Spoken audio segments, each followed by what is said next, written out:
Welcome once again to Lehto's Law. Here's Steve Lehto. One of the topics I've talked about quite a bit on this channel going back to day one is robocalls. And they annoy me, and they're illegal, and they continue, and they're a scourge on our society. And I've said before that the phone companies could stop them if they wanted to, but the phone companies make money off them, so they don't care. And occasionally attorneys general will step up and try to stop it, and occasionally you hear about enforcement actions by the FTC or the FCC or somebody at the federal level. But almost always those efforts kind of fall by the wayside and then they return. And some of you are going to say, Steve, we have an election coming up and my phone is exploding with these stupid calls regarding the election. Well, I got news for you. Unfortunately, when they passed the rules and laws regarding junk phone calls and junk spam, they exempted political speech. As if that makes it okay. Oh, it's my 19th spam today, asking me if I've voted yet. Oh, I'm glad I got that. Well, that's not what we're talking about here. We're talking about the robocalls where people are trying to scam you out of money, and oftentimes it's just outright lies, and people would be posing as federal government officials or state officials or whatever, or your bank, and they take on all kinds of different forms. And they are illegal, and yet it's seemingly impossible to shut them down. So now there is a new effort here. And this, by the way, Jay sent me a note. So Steve, check out the story from the Detroit Free Press, the paper you delivered as a young man. Susan Tompour wrote this. She's a wonderful consumer reporter there. And she said, scam enabler warned to stop illegal robocalls that impersonate banks, utilities, and more. And so the officials have identified what they believe to be the phone company that's allowing all these calls to come in. And they've warned them. So if you're getting flooded by ridiculous illegal robocalls, join the club. The bad guys will be impersonating your bank, maybe threaten to disconnect your electricity or gas, or offering you tax relief, or impersonating the IRS, or claiming they're from the Social Security Administration. Many of these places will not call you. Many of them have got requirements as to how they must handle things. So the power company in most states will not call you and say, pay your bill in 30 minutes or we disconnect your power. Most states have got rules as to how they can notify you, and it almost always involves the U.S. mail. Some of the calls will even impersonate a Chinese authority or a delivery service and even maybe falsely accuse you of money laundering. The scammers might threaten that you'll be extradited to China to face criminal charges unless you send them money now. So when you pick up the phone and somebody goes, hey, I'm calling you from China. We're about to extradite you here for money laundering. And you're thinking to yourself, I've never laundered money. Never been to China. Hey, I got a question for you. What if I hadn't answered the phone? They wouldn't extradite me? So almost anytime somebody calls you with bad legal news, you can just hang up and pretend the phone call never happened. One company that's connected to these phone calls is based in Miami. And they've been identified now as a prolific scam enabler. The Michigan Attorney General announced she has sent a letter to them warning the company it is transmitting suspected illegal robocall traffic and it should stop immediately. And you might go, but Steve, how does a phone company know the contents of the phone calls? In other words, when I make a phone call, is the phone company listening to my phone call's contents? Probably, but that's not the point here. They don't need to be to know these are scam phone calls. Because many of these companies are using auto dialers, and don't think of the device from The Simpsons that dials it like it's a phone with a rotary dial on it. They've got computer programs set up that can dial so many phone numbers a second that a human couldn't do, but it's this.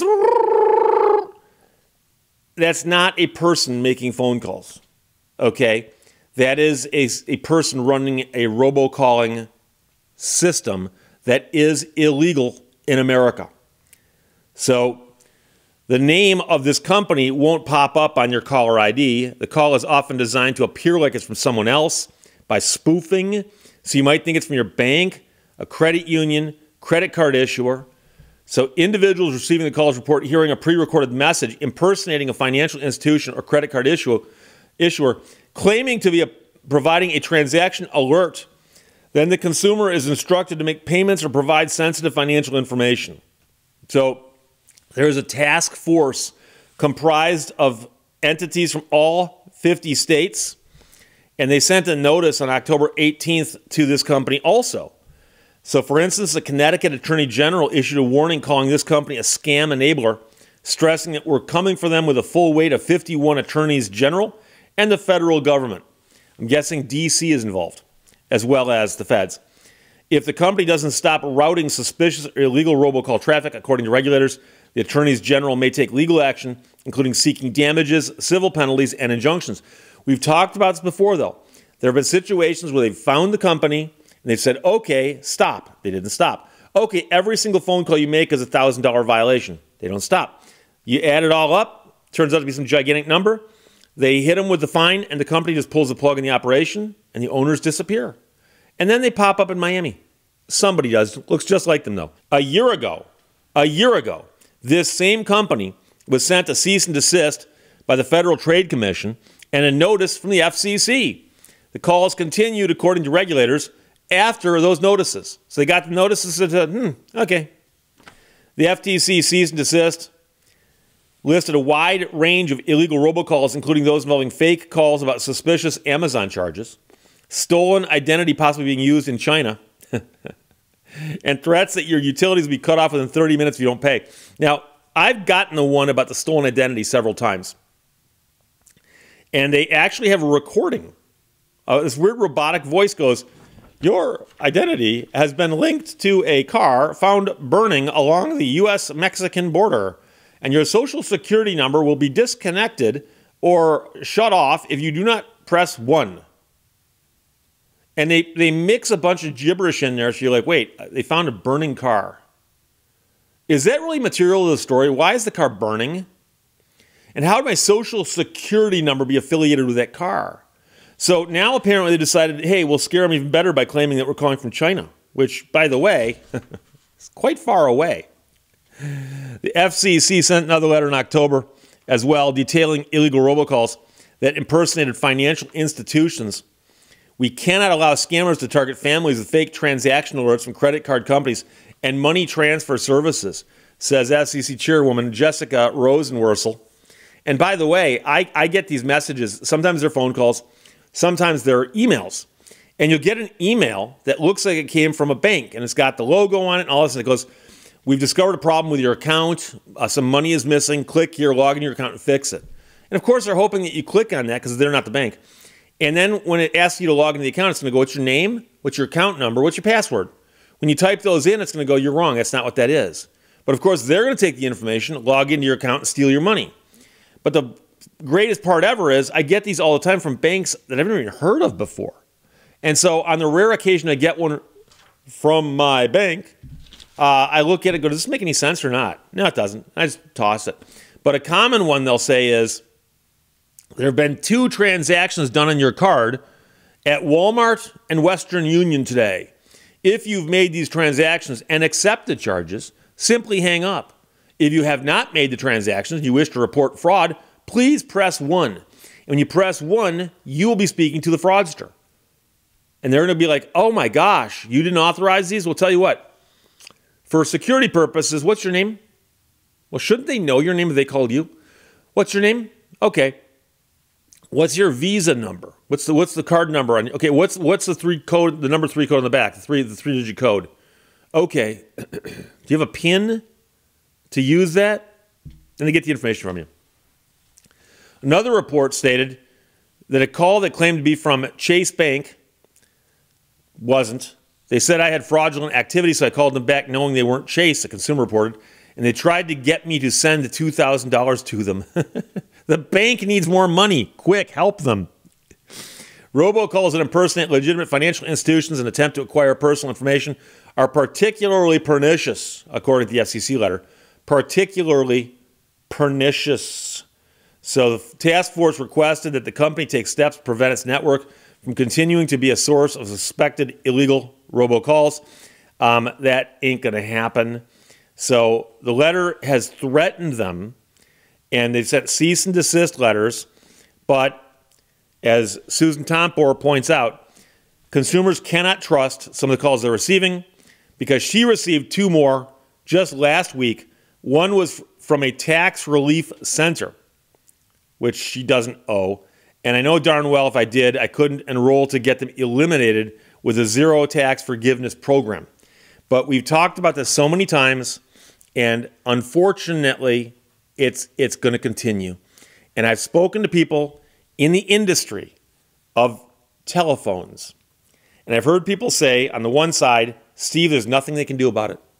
They shouldn't even bother trying. Nothing they can do about it.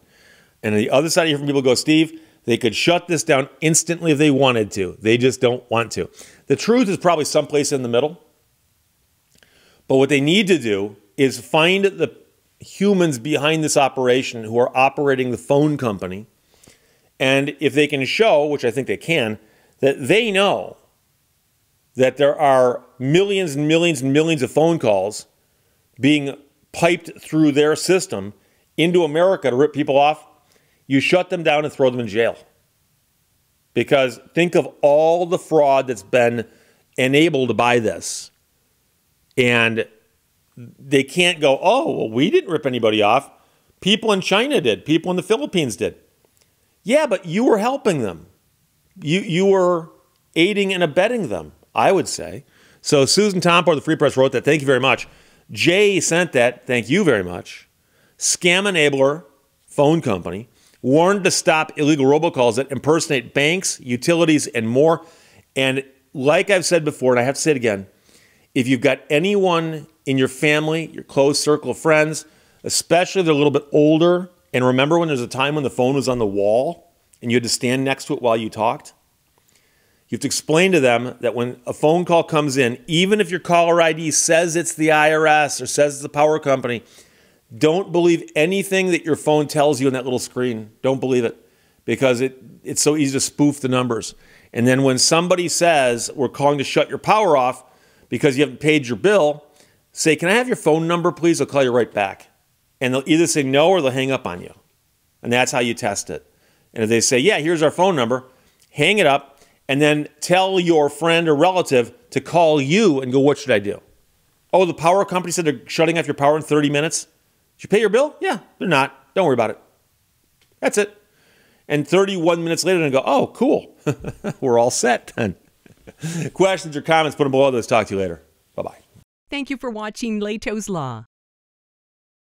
Having been erased, the document you are seeking must now be retyped.